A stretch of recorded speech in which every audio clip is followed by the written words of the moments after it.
Hello everyone, welcome to Team Shiksha. I am Nikhil Pandey.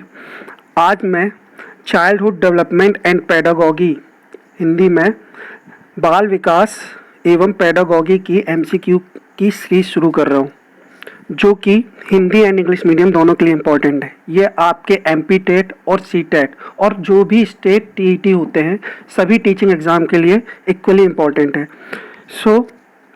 Her MCQs हर एक question के साथ आपको एक्सप्लेनेशन देखने मिलेगा।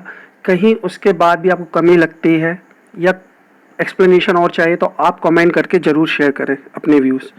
चलिए शुरू करते हैं। Autistic children mainly have difficulties in श्वैलीनता बच्चों में डैश की कठिनाई होती है। अब श्वैलीनता क्या होती है? एक्चुअली में श्वैलीनता वो होती है जो बच्चे बिल्कुल अकेले रहना पसंद करते हैं, अलग थलग। उनको सोशल इंटरेक्शन में दिक्कत होती है, लोगों से मिलने में दिक्कत होती है ना।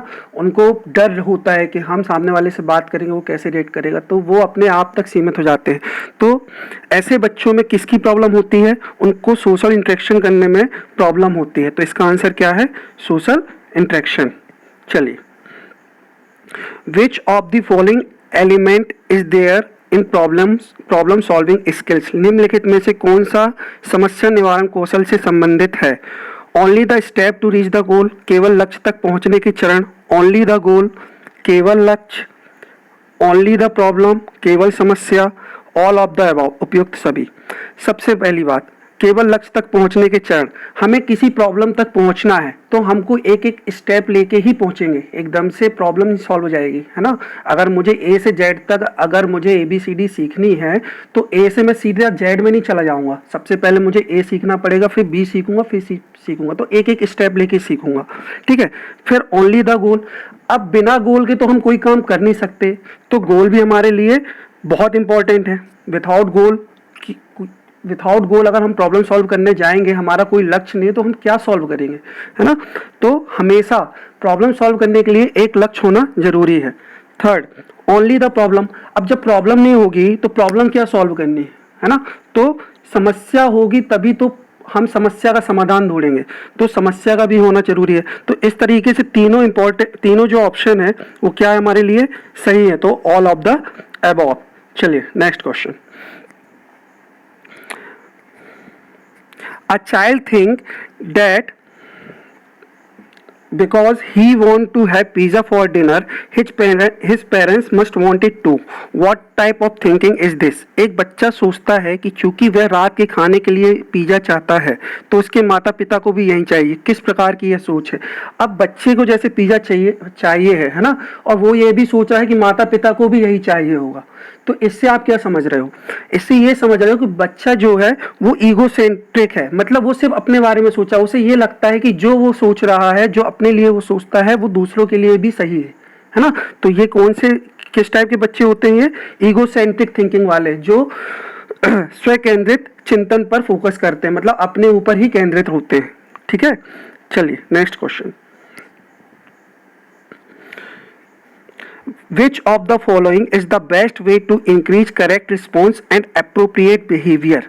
सही प्रतिक्रियाओं और उचित व्यवहार को बढ़ाने के लिए निम्नलिखित में से कौन सा सबसे अच्छा तरीका है?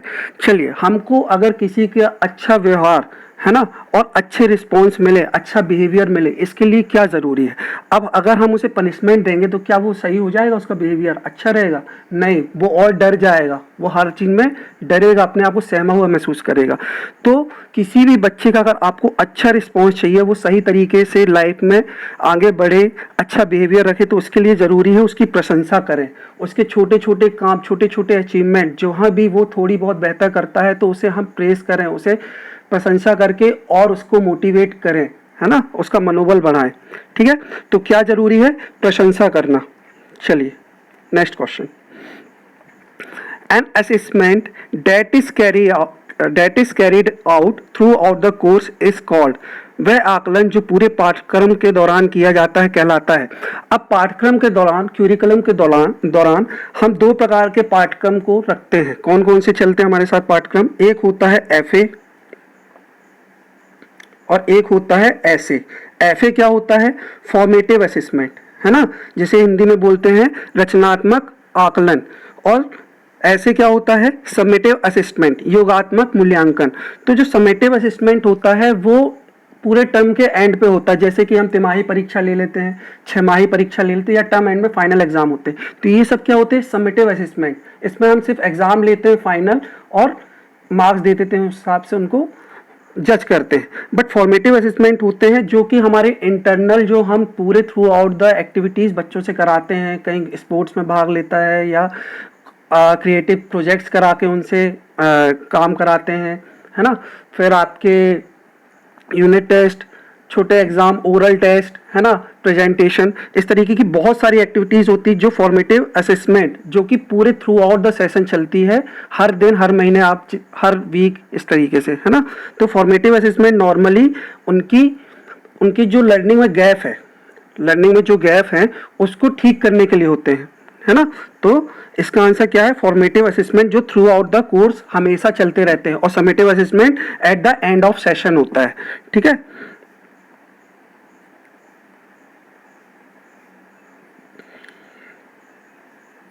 विच of the following is not a form of bullying, निम्नलिखित में से कौन सा बदमाशी का एक रूप नहीं है। पहला, टीजिंग अवर चिल्ड्रन, अन्य बच्चों को छेड़ना, ये तो बदमाशी का रूप है अगर हम किसी बच्चे को छेड़ रहे हैं।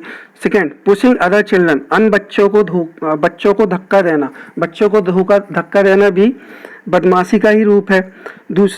तीसरा, लंच की पारस्परिक अदला बदली, और चौथा, दूसरे बच्चों का अपमान करना, इंसल्टिंग अदर चिल्ड्रन। तो बच्चों को छेड़ना, धक्का देना, अपमान करना, ये सब क्या है, किसी को बुलिंग करना है या बदमाशी कर सताना, इसे सताना कहते हैं। तो इसका सही ऑप्शन कौन सा होगा, म्यूचुअल एक्सचेंज ऑफ लंच, हम एक दूसरे के साथ अपना लंच शेयर करते हैं, है ना। चलिए नेक्स्ट क्वेश्चन।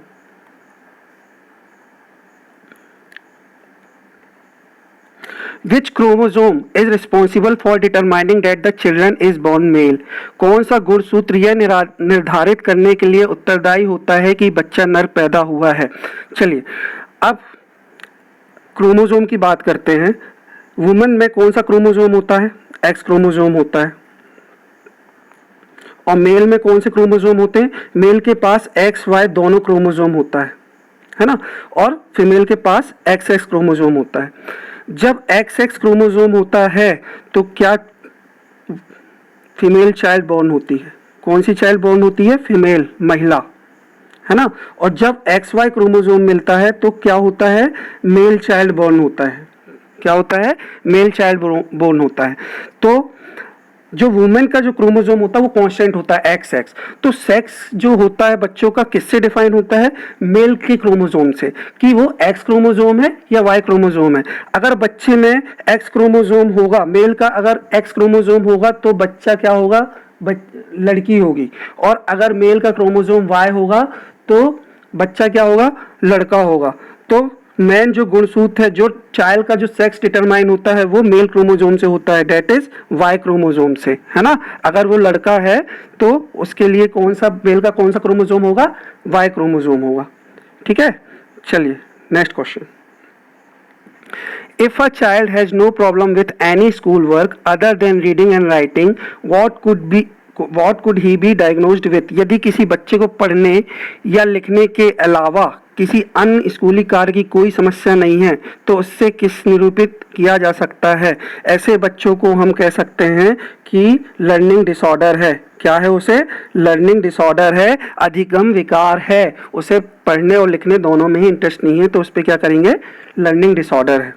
बाकी काम तो बहुत अच्छे से कर रहा है, सिर्फ पढ़ाई का काम नहीं कर रहा है, तो उसको क्या होगा, लर्निंग डिसऑर्डर होगा या अधिगम विकार होगा, ठीक।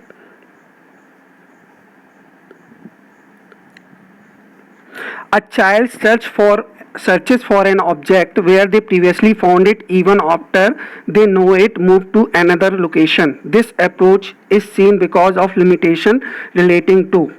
एक बच्चा एक ऐसी वस्तु की खोज करता है जहां वह पहले इसे दूसरे स्थान पर ले जाने के बाद भी पाते हैं। यह दृष्टिकोण से संबंधित सीमाओं के कारण देखा जाता है। अब ऐसे बच्चे कौन होते हैं, जब बच्चा छोटा सा होता है, जब बॉर्न होता है तो उसे चीज़ों का ज्ञान नहीं होता है, वो हर चीज़ को एक ऑब्जेक्ट के फॉर्म में देखता है या तो वस्तु स्थायित्व के फॉर्म में देखता है ना।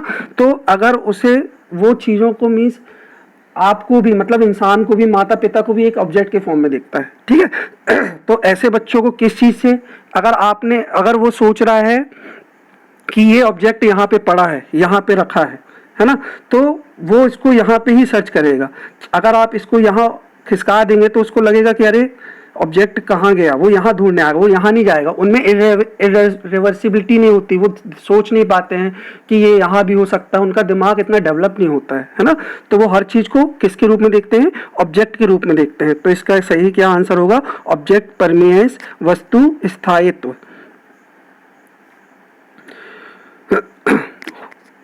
Who developed a psychosexual theory of human development from infancy onwards? शैशवावस्था से मानव विकास का एक मनोलैंगिक सिद्धांत किसने विकसित किया है? इसको किया है सिगमंड फ्रॉइड ने। सेक्सुअल से रिलेटेड एक ही साइकोलॉजिस्ट है जो सेक्सुअल से लेके, सेक्स को लेके मैन चीज़ों को, मतलब पैडागॉग ये चिल्ड्रन डेवलपमेंट को, ह्यूमन डेवलपमेंट को डिस्क्राइब करते हैं। वो कौन थे? सिगमंड फ्रॉइड थे। वेगोत्स्की किसके बारे में बात करते हैं? सोशल इंटरेक्शन के बारे में बात करते हैं, है ना। पियाजे कॉग्निटिव के बारे में बात करते हैं, दिमाग, माइंड, इन चीज़ों के बारे में 4 स्टेजेस ऑफ डेवलपमेंट बताते हैं, है ना। एरिक्सन ये साइको सोशल के बारे में बात करते हैं। तो सिगमंड फ्रॉइड कौन थे? सिगमंड फ्रॉइड ने ही साइको सेक्सुअल, सिर्फ सेक्सुअल, साइको सेक्सुअल अगर लड़के पूछता है तो इसको किसने, इसकी चर्चा किसने की? सिर्फ सिगमंड फ्रॉइड ने। चलिए इस तरीके से आज ये CDP सीरीज का फर्स्ट वीडियो था। ऐसे ही अगर आपको ये वीडियो पसंद आया हो तो आप इसे लाइक करें, सब्सक्राइब करें, बेल आइकन में क्लिक करें और आगे भी इस तरह की वीडियो देखने के लिए जुड़े रहें। चलिए, थैंक यू, धन्यवाद, फिर मिलेंगे।